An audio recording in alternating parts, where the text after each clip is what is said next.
योग दर्शन का सामान्य परिचय, ये भी हमारे थर्ड यूनिट में लगा हुआ है कि योग दर्शन में कितने प्रमाण माने जाते हैं, या इनके आचार मीमांसा क्या है, या इनकी तत्व मीमांसा क्या, मतलब कितने तत्वों को मानता है। तो इस प्रकार से योग दर्शन का सामान्य परिचय हमारी तीसरी यूनिट में लगाया हुआ है। यहाँ से भी प्रश्न उठने की पूरी संभावना है, वो संभावना क्या, उठते भी हैं। तो योग दर्शन के प्रणेता पतंजलि माने जाते हैं, ठीक है। महर्षि पतंजलि योग दर्शन के प्रणेता हैं। इन्हीं के नाम पर इस दर्शन को पातंजल दर्शन भी कहा जाता है। मतलब योग दर्शन को ही दूसरा नाम पातंजल दर्शन है। किस लिए कहा जाता है? क्योंकि महर्षि पतंजलि के द्वारा है, इसीलिए पातंजल दर्शन कहा जाता है। योग के मतानुसार मोक्ष की प्राप्ति ही जीवन का चरम लक्ष्य है। जैसे सांख्य का भी यही मानना था, न्याय वैशेषिक का भी मोक्ष की प्राप्ति ही चरम लक्ष्य है, उसी प्रकार योग दर्शन का भी चरम लक्ष्य मोक्ष की प्राप्ति ही है। मोक्ष की प्राप्ति के लिए विवेक ज्ञान को ही पर्याप्त नहीं माना गया है, बल्कि योगाभ्यास पर भी बल दिया गया है। जैसे और न्याय दर्शन पढ़ते हैं तो वहां पे ऐसा बोलते हैं, 16 पदार्थों को हम अच्छी प्रकार से पढ़ते हैं तो निःश्रेयसाधिगम, मतलब निःश्रेयस की प्राप्ति होती है। या उसी प्रकार से सांख्य को पढ़ते हैं तो वो कहते हैं 3 प्रकार के, जैसे ही दुखों से हमें एकांतिक और आत्यंतिक निवृत्ति मिल जाती है तो हमें मोक्ष प्राप्त हो जाता है। इसी प्रकार से लेकिन योग दर्शन का मानना है कि विवेक ज्ञान की प्राप्ति से ही मोक्ष की प्राप्ति नहीं होगी, बल्कि विवेक ज्ञान के अतिरिक्त हमें योगाभ्यास पर भी बल देना चाहिए। योगाभ्यास पर जोर देना इस दर्शन की निजी विशेषता है। इस प्रकार योग दर्शन में व्यवहारिक पक्ष पर अत्यधिक प्रधानता दी गई है, इसलिए व्यवहारिक पक्ष को मान करके चलता है। योग दर्शन सांख्य की तरह द्वैतवादी है। सांख्य के तत्व शास्त्र को वह पूर्णतः मानता है, उसमें यह सिर्फ एक ईश्वर को जोड़ देता है। इसलिए योग को शेषवरवाद और सांख्य को निरीश्वरवाद कहा जाता है। देखो कल पढ़ा था, जैसे सांख्य जो दर्शन है वो द्वैतवादी है क्योंकि वो प्रकृति और उसको मानता है, पुरुष को मानता है। तो वैसे ही योग दर्शन है, योग दर्शन जो है वो भी द्वैतवादी, मतलब प्रकृति और पुरुष को मानने वाला है। लेकिन सांख्य दर्शन ईश्वर की कहीं भी वर्णन नहीं करता है, कहीं भी चिंतन नहीं करता है।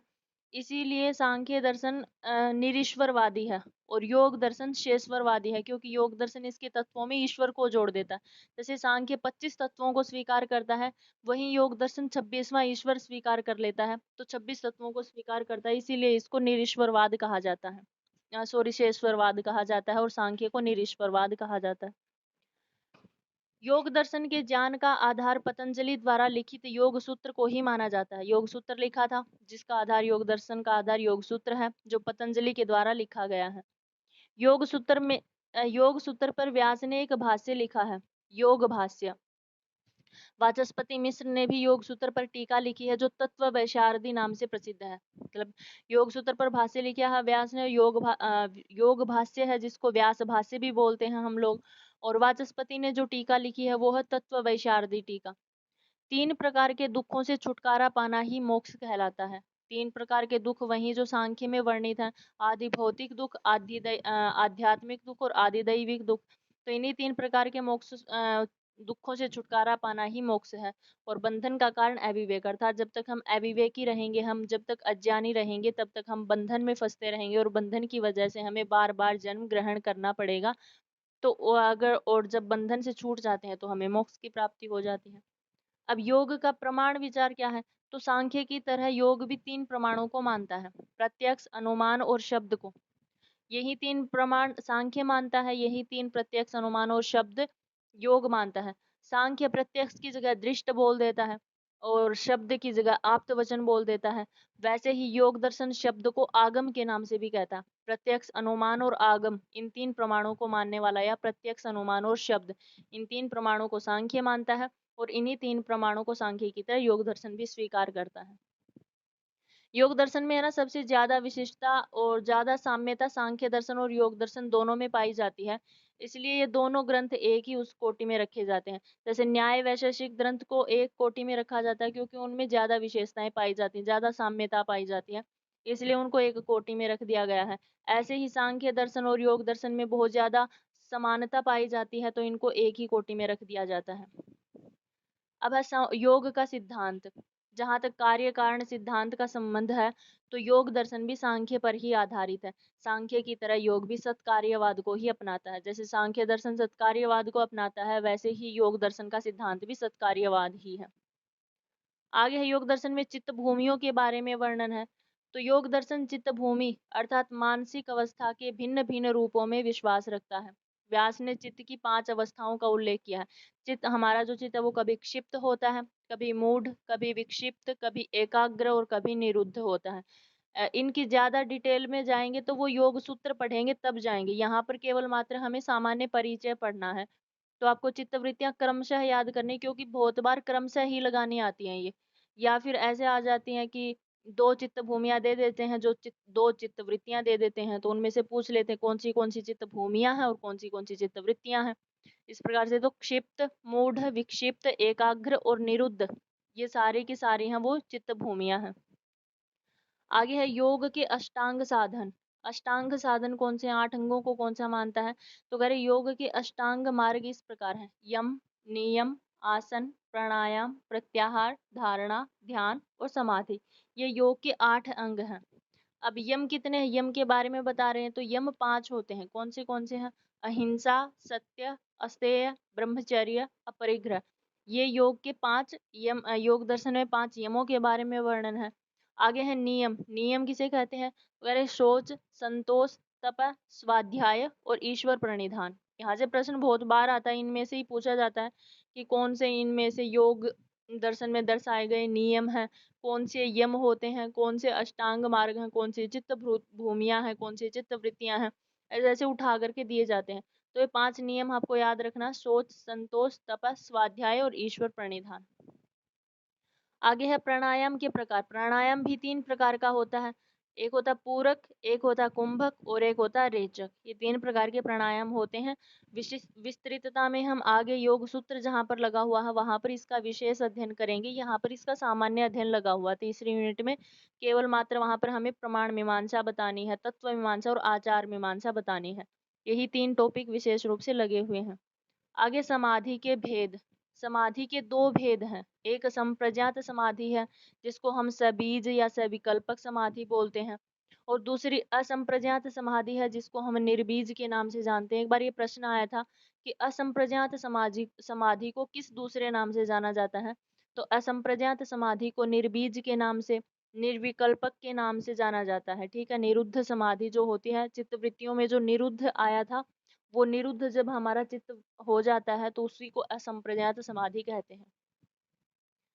आगे है जो संप्रज्ञात समाधि होती है, उसके भी 4 भेद होते हैं। एक होती सवितर्क संप्रज्ञात समाधि, दूसरी है सविचार संप्रज्ञात समाधि, तीसरी है सानंद संप्रज्ञात समाधि और चौथी है सस्मित या अस्मिता संप्रज्ञात समाधि। तो इस प्रकार से संप्रज्ञात समाधि के भी 4 भेद हैं: सवितर्क, सविचार, सानंद और सस्मित। असंप्रज्ञात समाधि ही मोक्ष की अवस्था, अर्थात मनुष्य जब या योगी ध्यानी जो भी होते हैं, अगर वो असंप्रज्ञात समाधि को प्राप्त कर लेते हैं तो हमारी मोक्ष अवस्था, मोक्ष की प्राप्ति उसे हो जाती है, या बंधनों से वह छूट जाता है पूरी तरीके से। अब है ईश्वर का स्वरूप। सांख्य में 25 तत्व स्वीकार करते हुए एक 26वां ईश्वर नामक तत्व स्वीकार करता है। मतलब योग क्या करता है, योग 25 के 25 जो तत्व हैं, सांख्य में 25 तत्व दर्शाए गए हैं। प्रकृति है, महत से अहंकार उत्पन्न होता है, अहंकार से पंच तन मात्राएं उत्पन्न होती हैं और ज्ञानेन्द्रिया, कर्मेंद्रिया और एक मन उत्पन्न होता है, और पंच तन मात्राओं से पंच महाभूत होते हैं, और एक ईश्वर है जो उन सब, एक पुरुष है जो उन सबसे अलग है। तो इस प्रकार से सांख्य में 25 तत्व हो जाते हैं। तो वो 25 तत्वों को स्वीकार करता है, और जो योग दर्शन है उन 25 तत्वों में से 26वां ईश्वर को जोड़ देता है। तो सांख्य योग दर्शन जहां पर रखा जाएगा वो 26 तत्वों को स्वीकार करेगा, और सांख्य दर्शन 25 तत्वों को स्वीकार करेगा। योग दर्शन ईश्वर को मानता है, इसीलिए इसको शेषवरवाद कहते हैं, और सांख्य दर्शन ईश्वर को नहीं मानता है, इसलिए उसको निरीश्वरवाद का सिद्धांत कहा जाता है। ठीक है। योग दर्शन ईश्वर की सत्ता को मान करके ईश्वरवादी दर्शन कहलाने का दावा करता है। ये था आपका योग दर्शन। आई थिंक आपको समझ में आया हो, कोई दिक्कत ना हो। अगर कोई दिक्कत ना है तो फिर हम मीमांसा दर्शन का सामान्य परिचय करते हैं। बताओ। तो आगे है मीमांसा दर्शन का सामान्य परिचय। देखो, मीमांसा दर्शन मीमांसा दो भागों में बटा है। एक है उत्तर मीमांसा और एक है पूर्व मीमांसा। पूर्व मीमांसा का जो ग्रंथ हमें लगता है अर्थ संग्रह, जिनके प्रणेता पूर्व मीमांसा के जो प्रणेता हैं वो जैमिनी मुनि है। और जैमिनी मुनि का जो सिद्धांत है वो कर्म के ऊपर आधारित है। कर्म कांड जो यजुर्वेद का विषय है वही पूर्व मीमांसा का विषय है। लेकिन उत्तर मीमांसा जहां तक माना जाए तो उत्तर मीमांसा जिससे वेदांत सार लिखा गया है, जो एक ब्रह्म को दर्शाने वाला ग्रंथ है और ज्ञान से रिलेटेड है।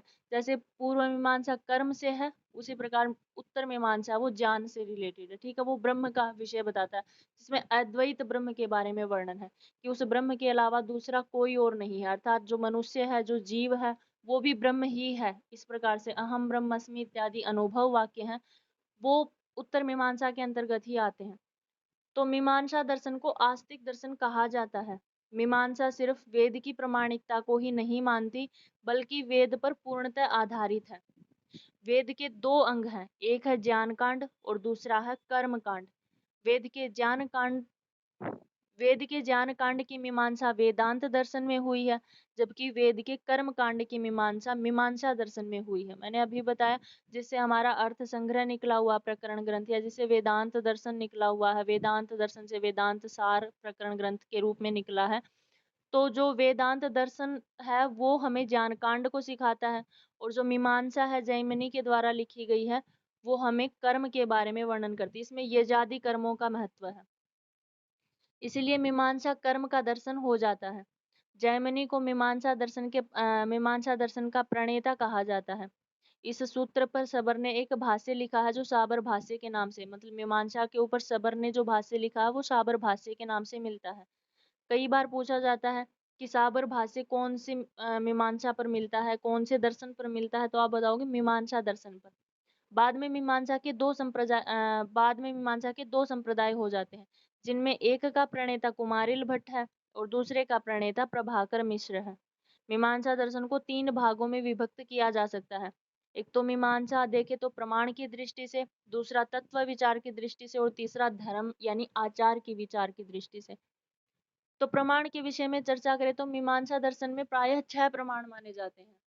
6 मतलब कैसे 6 प्रमाण माने जाते हैं, तो मीमांसा दर्शन ऊपर बताया है दो भागों में बटा हुआ है। एक संप्रदाय के कुमारिल भट्ट माने जाते हैं और दूसरे संप्रदाय के प्रभाकर मिश्र माने जाते हैं। तो प्रायः ये 6 को क्यों बनाता है, मतलब प्रभाकर मिश्र जो है ना वो 5 प्रमाणों को मानता है। ये याद रखना, आपसे वहां अलग अलग प्रश्न आएगा कि मीमांसा में प्रभाकर संप्रदाय वाले कितने प्रमाणों को मानते हैं और कुमारिल भट्ट वाले कितने प्रमाणों को मानते हैं। तो याद रखना, प्रभाकर मिश्र जो है वो 5 प्रमाणों को मानते हैं, यानी उसके अनुयायी हैं वो भी 5 प्रमाणों को मानते हैं। और जो कुमारिल भट्ट हैं वो 6 प्रमाणों को स्वीकार करते हैं। तो टोटल मिलाकर के 6 प्रमाण हो गए, 5 प्रभाकर मिश्र मानते हैं और एक अतिरिक्त उसमें कुमारिल भट्ट जोड़ देते हैं, तो 6 प्रमाण हो जाते हैं। इसीलिए मीमांसा दर्शन 6 प्रमाणों को मानता है।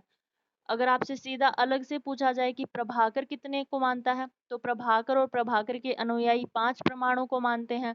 प्रत्यक्ष को, अनुमान को, उपमान को, शब्द को और अर्थापत्ति को।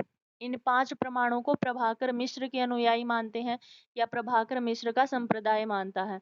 और प्रत्यक्ष, अनुमान, उपमान, शब्द, अर्थापत्ति, अनुपलब्धि, इन 6 प्रमाणों को कुमारिल भट्ट वाला संप्रदाय मानता है।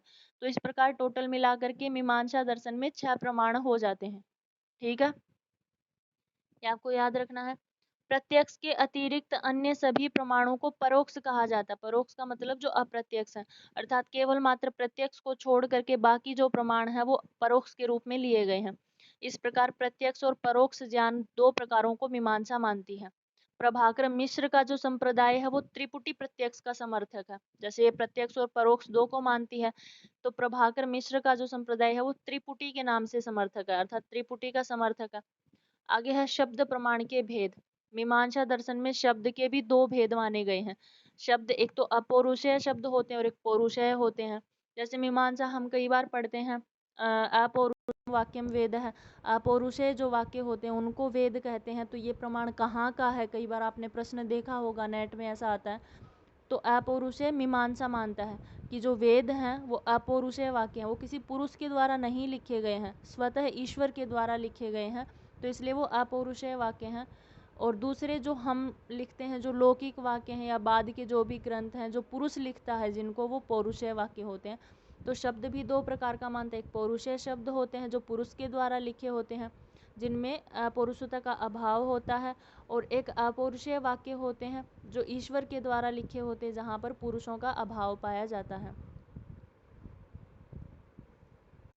तो आगे है प्रामाण्यवाद का विचार। प्रामाण्यवाद का, मीमांसा दर्शन में ज्ञान को स्वतः प्रमाण माना गया है। मतलब मीमांसा जो दर्शन है वो स्वतः प्रमाण को स्वीकार करती है, किसी दूसरे के मतलब वेद के प्रमाण को स्वीकार करती है। कुमारिल भट्ट का जो ज्ञान सिद्धांत है वो ज्ञातवाद सिद्धांत के नाम से प्रसिद्ध है। देखो ऊपर आया था प्रभाकर मिश्र का, तो प्रभाकर मिश्र का है त्रिपुटी और इनका है सिद्धांत है वो ज्ञातवाद का सिद्धांत, अर्थात कुमारिल भट्ट का ज्ञान सिद्धांत है वो ज्ञातवाद सिद्धांत के नाम से विख्यात है, और प्रभाकर मिश्र का जो ज्ञान सिद्धांत है वो त्रिपुटी प्रत्यक्ष के नाम से विख्यात है। ठीक है, आगे है तत्व विचार।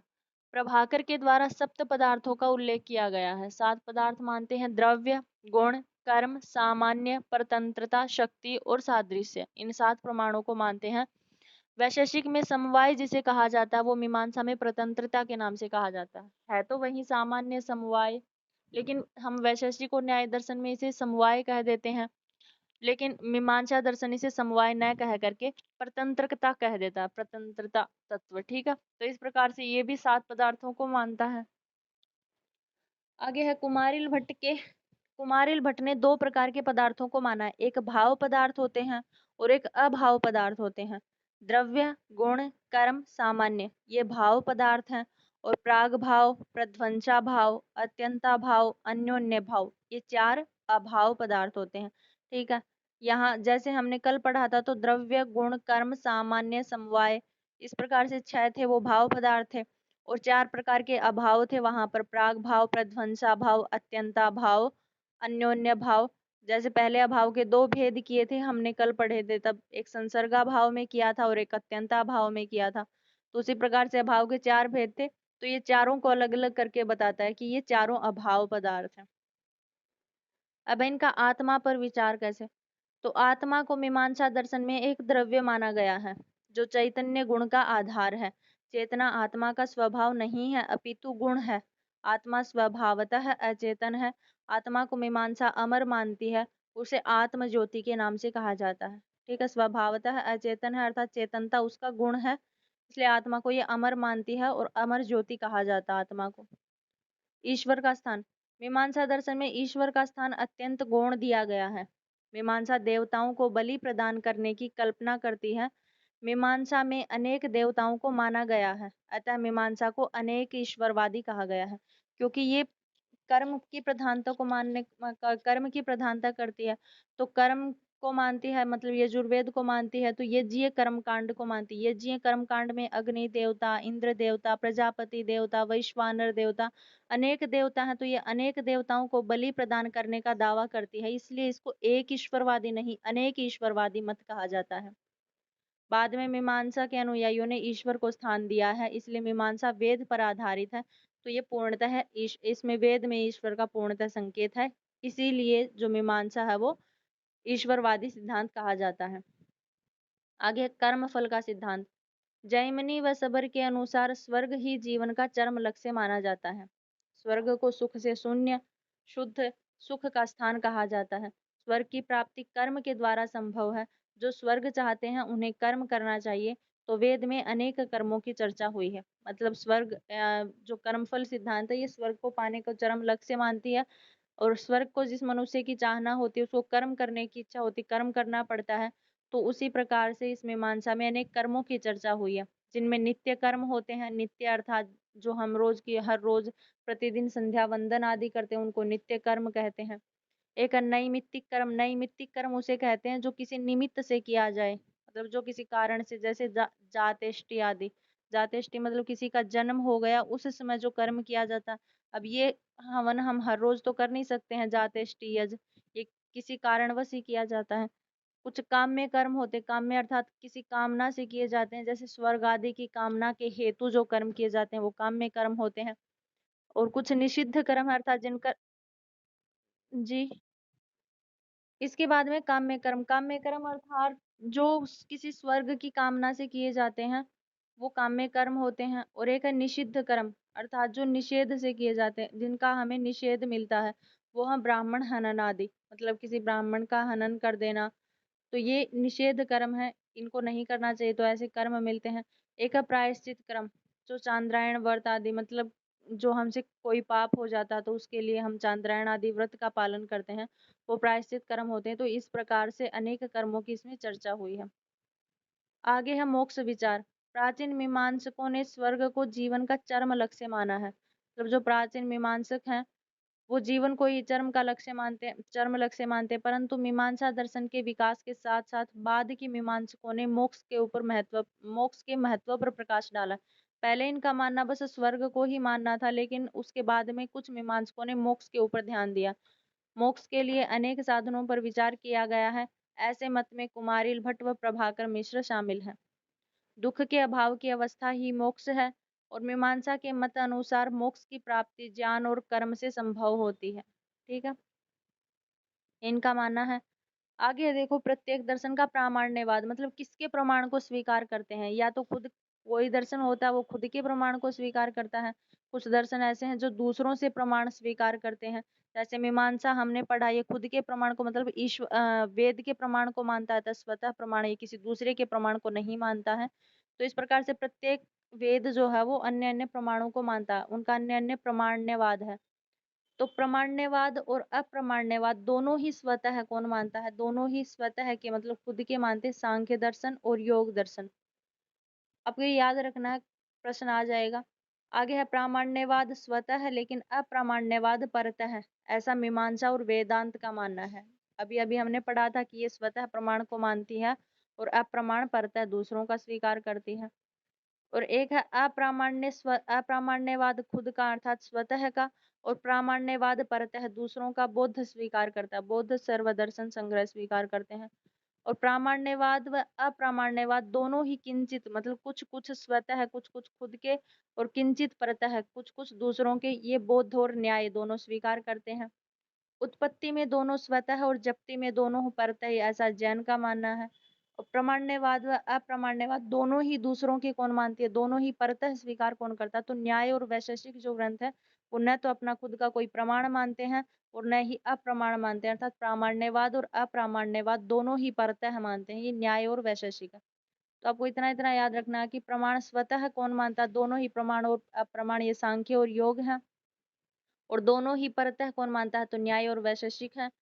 और प्रामाण्यवाद स्वतः, अप्रामाण्यवाद परतः मीमांसा और वेदांत मानते हैं। ये 6 दर्शन तो हो गए। बीच के बौद्ध और जैन दर्शन है, तो बौद्ध दर्शन अप्रामाण्यवाद खुद का मानता है और प्रामाण्यवाद परतः मानता है, ये बौद्ध है। और प्रामाण्यवाद और अप्रामाण्यवाद दोनों किंचित किंचित स्वतः के और किंचित किंचित परतः है, ऐसा भी बौद्ध और न्याय ही मानते हैं। उत्पत्ति में दोनों स्वतः और जप्ति में दोनों परतः है, ऐसा जैन दर्शन का मानना है। अब ये कुछ प्रमाण है। जैसे प्रत्यक्ष, प्रत्यक्ष प्रमाण को केवल मात्र एक चार वाक मानते हैं, चार वाक यानी लोकायत, जिसको लोकायत के नाम से कहा जाता है।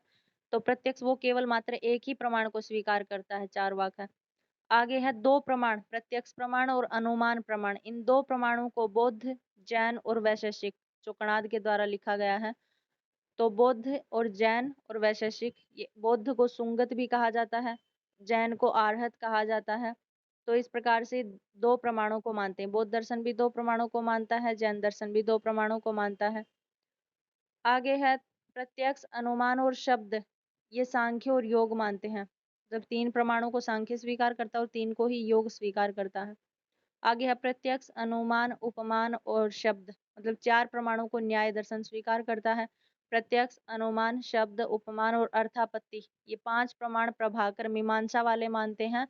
और प्रत्यक्ष, अनुमान, उपमान, शब्द, अर्थापत्ति और अनुपलब्धि, या अनुपलब्धि को जिसको हम अभाव कहते हैं, ये 6 प्रमाण कुमारी भट्ट मानते हैं मीमांसा वाले।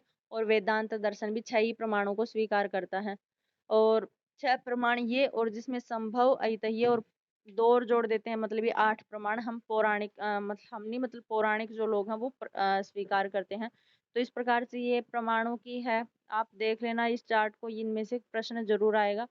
ठीक है, तो ये था हमारा दर्शन का सामान्य परिचय। आई थिंक सबको समझ में आया हो।